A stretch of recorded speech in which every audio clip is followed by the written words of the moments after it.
놀랍도록 따뜻하고 매력적인 곳입니다. 유일한 단점은 저에게 두 번째 머리가 자랐다는 거예요. 이곳을 방문하고 팔과 눈이 하나씩 더 생겼습니다. 좋은 경험이었어요. 다음 생에도 꼭 다시 방문하고 싶습니다. 기묘한 리뷰들이 가득한 이곳은 러시아 첼리아빈스크주 오조로스크에 위치한 마야크 제처리 공장입니다. 러시아 정부는 이 공장을 통해 원자력 발전소에서 사용이 끝난 해결료를 녹여 우라늄과 플루토늄을 추출해 재활용하는데요. 우라늄과 플루토늄을 추출한다는 것 자체가 핵무기 개발의 핵심적인 요소이기도 하고 재활용을 통해 해결료의 수명이 반영구적으로 늘어난다는 장점이 있어 이러한 해결료 재처리 시설은 미국, 프랑스, 영국, 일본, 북한 등의 여러 나라에서 운영하거나 운영했던 전적이 있죠. 하지만 이 재처리 공장은 구조상 사고가 일어나기 몹시 쉽다는 치명적인 단점이 있습니다. 실제로 영국의 셀라필드 원자력 단지에서는 센서 오류로 인해 무려 48시간 동안이나 원자로에 화재가 발생하기도 했는데요. 다행히도 설계 당시 총책임자였던 존 코크로프트가 혹시 모를 상황을 대비한 530톤의 필터를 굴뚝에 장착해둔 상태였죠. 당시 쓸데없는 걱정에 괜한 고생을 한다며 작업자들이 존 코크로프트의 쓸데없는 짓이라는 이름을 붙여두었던 이 거대한 필터가 방사능 물질들을 대부분 차단하는 데 성공하며 최악의 상황은 막을 수 있었다고 합니다. 또 일본의 도카이촌에서는 용해조, 저장조, 침전조를 거쳐 우라늄 용액을 투입해야 한다는 원칙을 관리자가 작업 효율을 높이겠다는 목적으로 곧바로 침전조에 투입하는 방식으로 변경하는 바람에 커다란 사고가 발생하기도 했는데요. 작업자들이 마구 우라늄 용액을 들이붓는 과정에서 침전조 안의 우라늄이 임기의 질량을 돌파하며 핵분열이 발생, 어마어마한 양의 방사능이 주변 직원들을 모조리 피폭시켜버렸던 것이죠. 해당 임기의 사고로 무려 667명이 방사능에 피폭되었으며 용액을 침전소에 투입하던 작업자 2명은 염색체가 완전히 파괴되어 더 이상 정상적인 세포 분열이 불가능한 몸이 되어버리며 끔찍한 죽음을 맞이하고 말았습니다. 마야크 제처리 공장 역시 1948년 12월 운전을 개시하자마자 어처구니 없는 일이 벌어졌는데요. 아직 미완성인 지하 폐기물 저장 탱크 대신 대충 깊게 파둔 지하 구덩이에 방사성 폐기물을 버렸던 것이죠.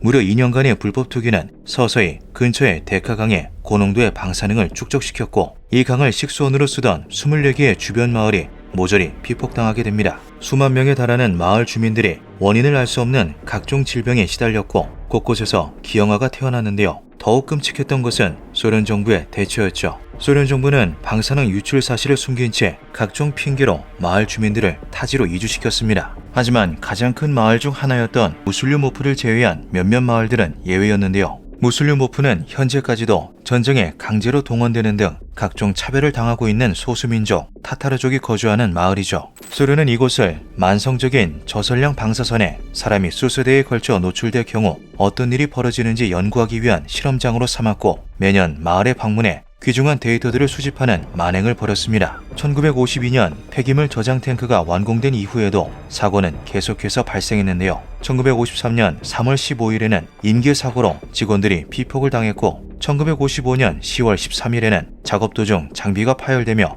건물까지 파괴되는 대형 사고가 일어나는가 하면 1957년 4월 21일에는 또다시 임계 사고가 발생하며 직원 한 명이 무려 30시버트의 방사능을 온몸에 뒤집어써 사망하는 일까지 벌어졌죠. 그리고 이 모든 사건들은 안타깝게도 시작에 불과했습니다. 제처리 과정에서 나오는 고준위 방사성 폐기물은 끊임없이 방사성 붕괴가 일어나며 붕괴열이라 부르는 막대한 에너지를 발생시키는데요. 때문에 이 폐기물들을 저장하는 스테인리스 탱크는 순환수를 비롯한 냉각 시스템을 구축해 열을 식혀주어야만 하죠. 그런데 1956년 14번 탱크의 냉각 시스템에 고장이 발생하고 맙니다. 관리자들은 30만 리터의 용량을 자랑하는 거대한 탱크 위에 160톤에 달하는 콘크리트를 붓고 그 위에 2m 높이로 흙을 쌓아 올렸으니 당장은 문제가 없을 것이다 라는 생각에 수리를 미루게 되는데요. 결과적으로 이들의 안일한 생각은 역대급 참사를 불러오고 말았죠. 14번 탱크 내부에 폐기물 80톤이 내뿜는 어마어마한 열기는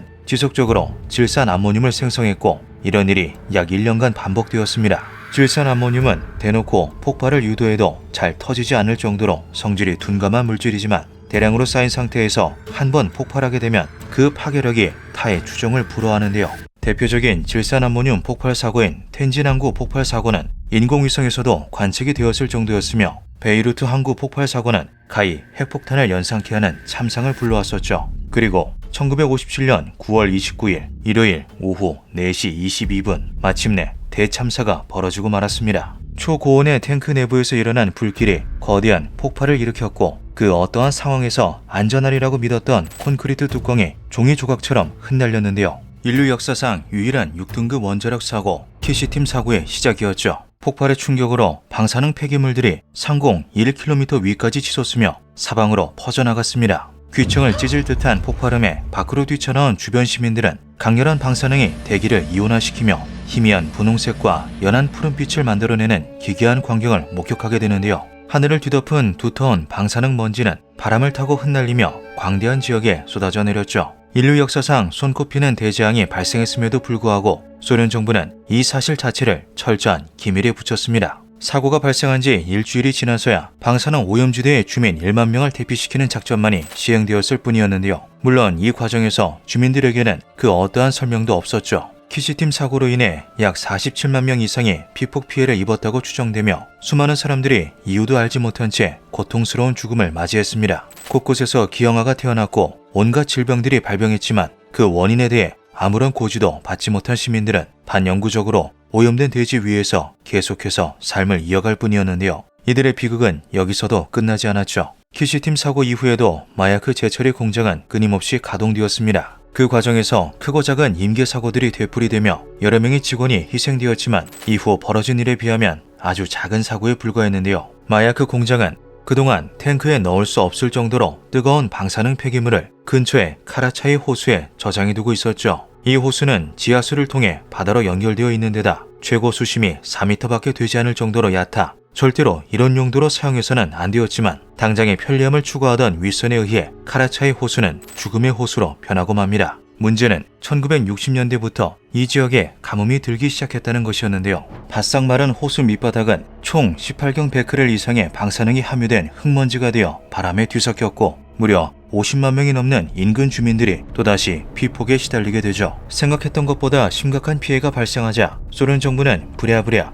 호수에 콘크리트 블록을 채워 넣었지만 1951년까지만 해도 약 151평이었던 수면 면적이 1993년에는 약 45평으로 줄어들 정도로 가뭄의 진행 속도가 너무나도 빨랐습니다. 더욱 끔찍했던 것은 이 호수에 폐기된 방사능의 양이 무려 400경 베크렐을 훌쩍 넘긴다는 것이었는데요. 후쿠시마 원자력 발전소 사고가 37경 베크렐가량, 체르노빌 사고가 약 800경 베크렐의 방사능을 방출했다는 것을 생각하면 애초부터 카라차이 호수가 감당할 수 없는 양을 쏟아부었던 셈이었죠. 1990년경 인근 지역 주민들의 암 발병률은 21%나 증가했으며 기형아는 25%, 백혈병은 41%나 늘어나게 됩니다. 1시간만 근처에 있어도 사망에 이를 정도로 강렬한 방사능이 호수에서 끊임없이 방출되었고 결국 러시아는 호수를 완전히 메워버리게 되는데요. 그러나 앞서 말했던 방사성 폐기물은 카라차이 호수에만 폐기되었던 것이 아니었죠. 주변 40개 지역의 식수원인 테차강은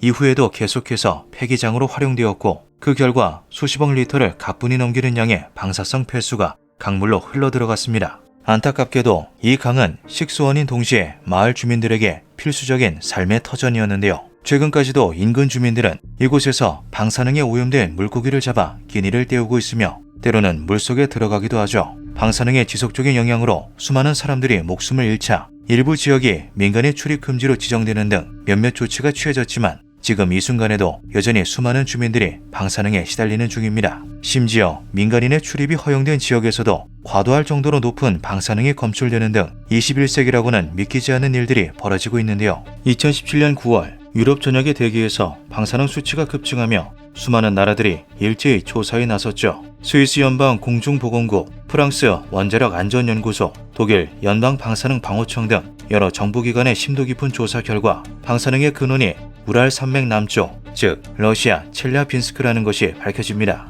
프랑스는 대기 중에서 검출된 루테늄 106이 해결료 재처리의 후반 단계에서 방출된다는 것을 근거로 삼아 마야크 재처리 공장을 유럽 전역 이상 사태의 원인으로 지목했는데요. 2017년 11월 러시아는 수년 동안 대기 중으로 루테늄 106을 방출할 가능성이 있는 그 어떠한 작업도 수행한 적이 없다라는 입장을 발표하죠. 그로부터 한 달 뒤인 12월 13일 마야크 재처리 공장의 고위 간부인 유리 모르코프가 갑자기 말을 바꾸어 공장에서 루테늄 106이 일상적으로 방출되고 있음을 인정하는 한편 그 양이 미미해 유럽 대기의 방사능 급증과 연관성이 없음을 주장하였습니다. 2019년 핀란드와 슬로베니아, 노르웨이, 그리스 등 수많은 유럽 국가들이 방사능의 출처로 마야크 공장을 지목하며 여러 증거들을 제시했지만 여전히 러시아는 자신들의 잘못을 부인하고 있는 중이죠.